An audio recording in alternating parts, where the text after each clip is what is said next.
தேட்டர்ஸில் run ஆகிட்டு இருக்கிற 10 hours படத்தோட ரிவ்யூ தான் நம்ம பார்க்க போகிறோம். 10 ஹார்ஸ் ஒரு நீட்டான ஒரு த்ரில்லருங்க அப்படின்னே சொல்லலாம். ஃபர்ஸ்ட் ஹாஃபும் சரி செகண்ட் ஹாஃபும் சரி ரெண்டுமே பார்த்தீங்கன்னா நீட்டாக இருந்தது.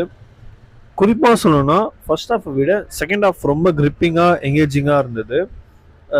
இவங்க எடுத்துக்கிட்ட அந்த கதை பார்த்தீங்கன்னா இந்த மாதிரி ஜானரில் வர கதை தான். ஸோ அதை கரெக்டாகவே அவங்க ஸ்க்ரீன் ப்ளே பண்ணியிருக்காங்க. பட் இன்னும் கொஞ்சம் கிரிப்பிங்காக ரேசியாக பண்ணியிருக்கலாம். பட் அது கொஞ்சம் அவங்க மிஸ் பண்ணிட்டாங்க.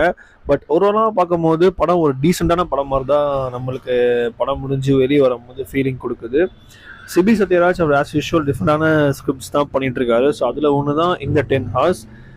பேக்ரவுண்ட் ஸ்கோர் ஓகே டீசெண்டாக இருந்துச்சு, இன்னும் கொஞ்சம் பெட்டராக போட்டிருக்கலாம். படத்தில் நடித்த ஆக்டர்ஸோட பெர்ஃபார்மன்ஸாக இருக்கட்டும் எல்லாமே இந்த படத்துக்கு என்ன தேவையோ அது கரெக்டாக பண்ணியிருந்தாங்க. ஓவராலாக பார்க்கும்போது இந்த படம் ஒரு நீட்டான ஒரு டீசெண்டான ஒரு த்ரில்லருங்க. கண்டிப்பாக இந்த படம் நீங்கள் தியேட்டரில் போய் பார்க்கலாம். அதுக்கு ஒரு ஒர்த்தான படம் தான் இந்த 10 ஹார்ஸ். பெருசாக உங்களுக்கு எங்கேயுமே போர் அடிக்க வைக்காது. See you guys.